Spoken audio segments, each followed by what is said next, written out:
the match was already over. Alex Eala had lost, and lost badly. The last 6 games went to her opponent without answer. There would be no comeback, no dramatic final point, no trophy waiting at the end of the night. She gathered her rackets, zipped her bag, and then something extraordinary happened. People began to stand. Not a section of them, thousands. Philippine flags came up over the railings, and the noise got louder after the loss than it had been during the match. Alex stopped. She looked up into the stands, and for a few seconds she just stood there and let it wash over her. It was, if you think about it, a completely irrational thing for a crowd to do. Sports fans cheer when their person wins. That's the deal.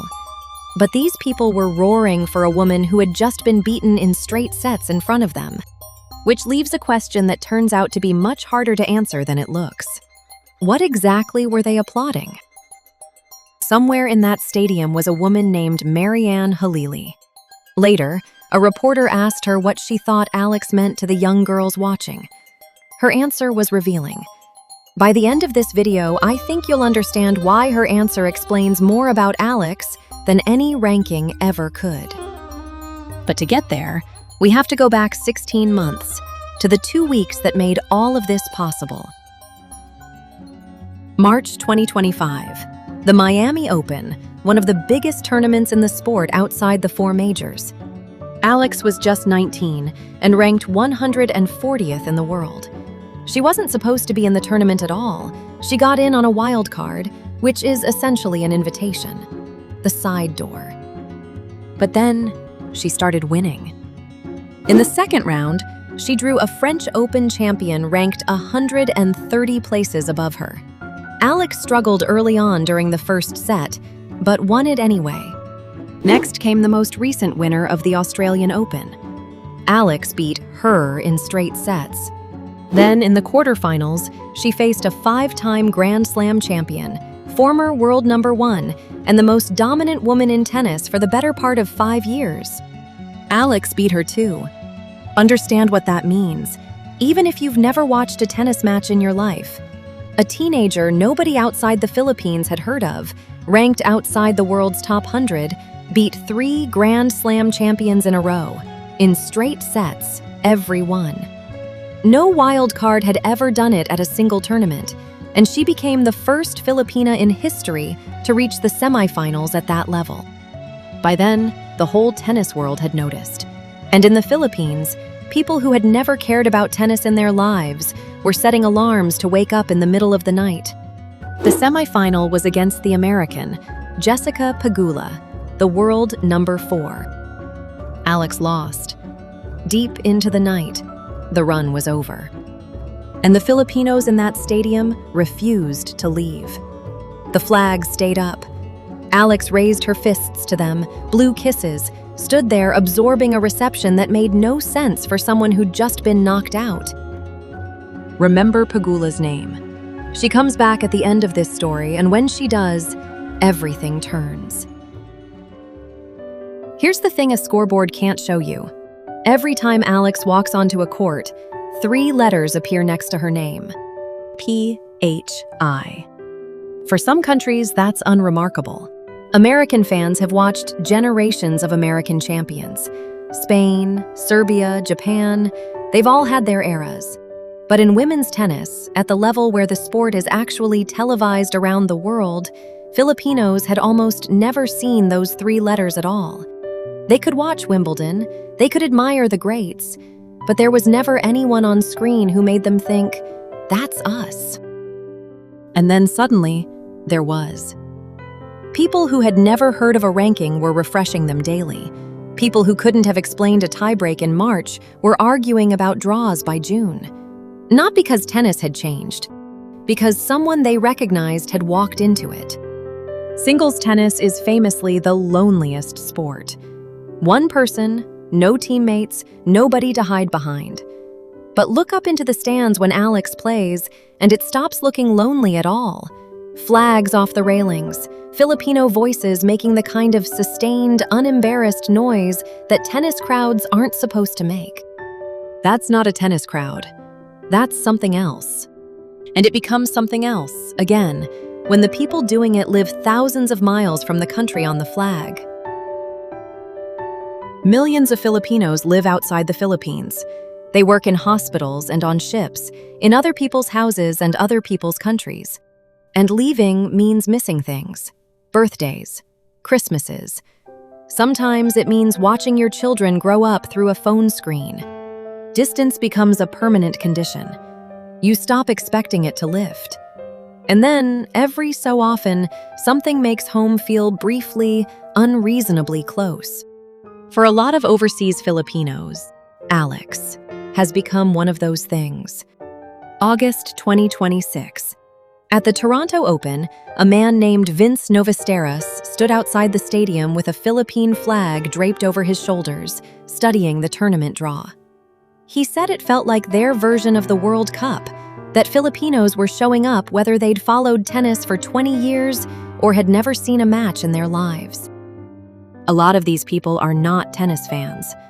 Iga Świątek had never watched a single match before that week. She came anyway.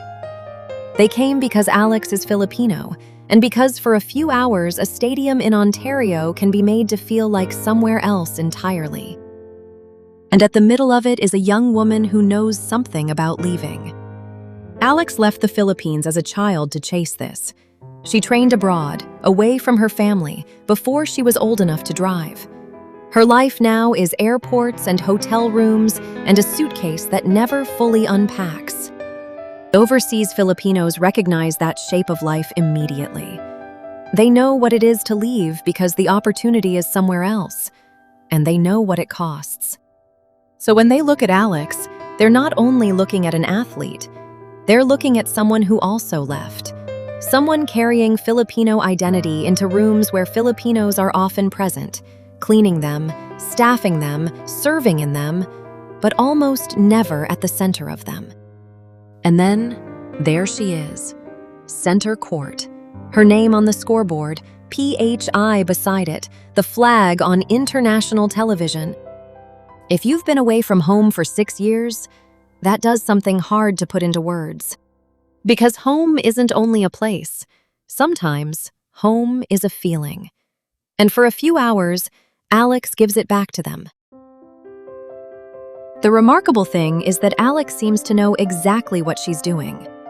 At Wimbledon in 2026, she walked onto the most conservative court in world sport. All-white dress code, hushed crowd, a century of tradition, wearing a plain white visor. On the strap, embroidered small, is a sentence in Tagalog. I won't attempt to read it, but here it is on screen. In English, it means, once it grows, it cannot be stopped. She posted it alongside a photograph of a sampaguita, the national flower of the Philippines, with a line about how every dream starts as a seed. The year before, she'd worn a sampaguita-inspired hair tie at the same tournament. When she's asked why, her answer is unglamorous and completely consistent. Where she comes from is a huge part of who she is, and she wants to carry it onto the court with her. That's rarer than it sounds. Elite athletes tend to become placeless. They train in one country, live in another, and nationality thins out into a flag beside a name on a broadcast graphic. Alex has gone the other direction. The farther she travels from the Philippines, the more of it she straps to her head. When a reporter in Toronto asked her about being the person who carries Filipino culture to the world, she rejected the premise. I'm kind of just like a drop in the ocean, when it comes to Filipinos and their pride for their culture and where they come from. I do a lot to kind of represent my country, and I'm very proud of it. But you see, the stadium was full of people who do the same thing, right? So I guess that just shows you what kind of a community we are, and what kind of a people we are, and how supportive we are of each other. Yeah. That's the whole relationship. She isn't saying, look at what I've done for the Philippines. She's saying, we, Filipinos, are all proud of our culture. And then there are the girls. For a young Filipina, Alex is doing something almost impossible to measure. She's making a future, visible. A girl could always watch the greatest players in the world and dream. Serena, Naomi Osaka. But there's a gap between admiration and identification. You can worship someone and still, underneath it, understand that they are not evidence about you. Alex is evidence. She's Filipina. She's 21. She's still in the middle of it, still winning some and losing others, still visibly working it out. And that makes her more powerful as a model, not less, because girls aren't watching a finished monument.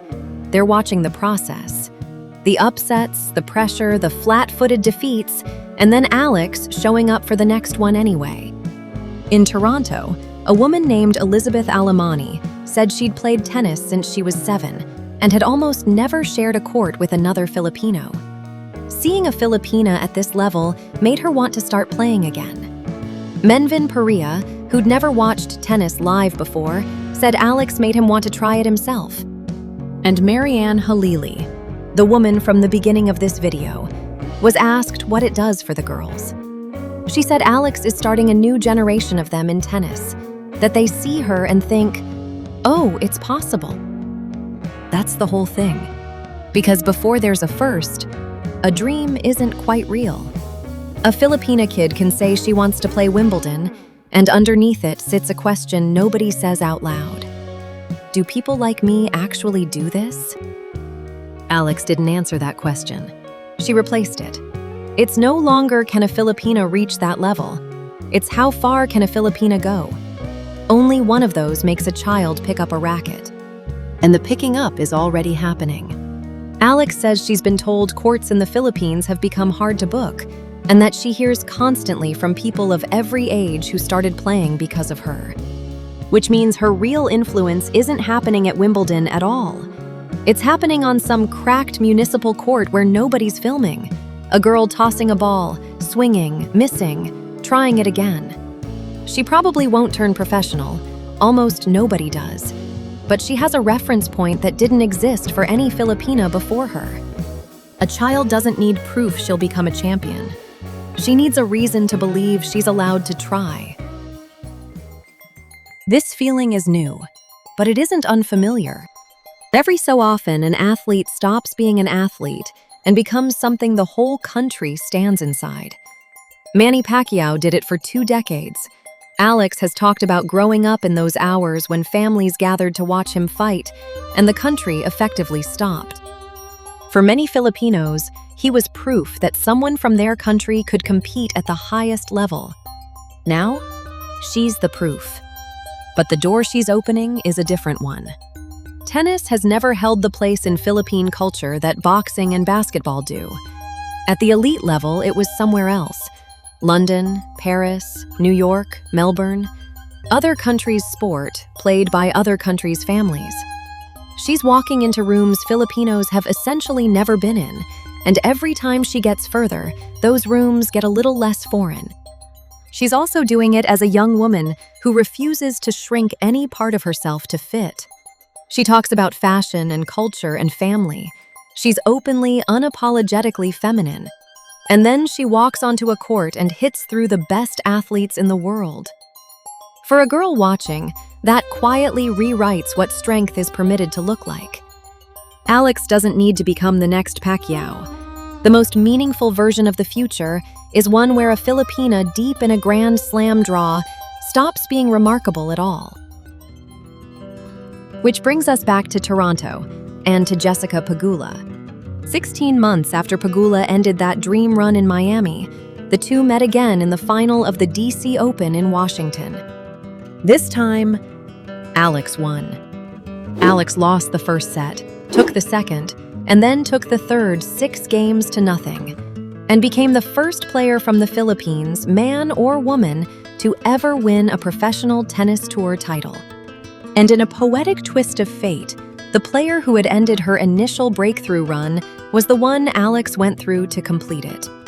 She arrived in Toronto days later on a 7-match winning streak, and the city lost its mind. She sold out a 10,000-seat stadium on her first day, so early in the tournament that the director admitted he'd never seen it from a player outside the world's top 5. A stadium food vendor swapped menu items for Filipino chicken adobo and lumpia. Her entrance was so loud the announcer couldn't be heard. After one win, she took the microphone and asked the crowd, in Tagalog, to wave their flags so she could see them, and the whole arena turned red, blue, white, and gold. But then, in the next round, Alex lost. When it was over, the crowd stood up. Alex! Alex!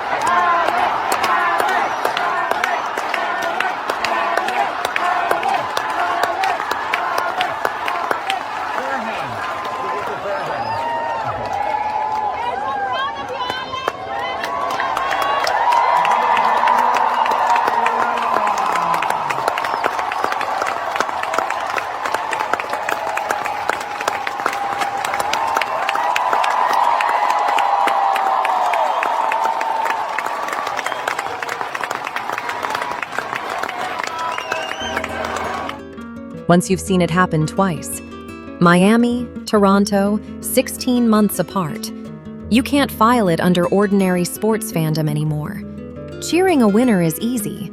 Winning gives the crowd something, a celebration, a trophy, something. Cheering a loss gives them nothing.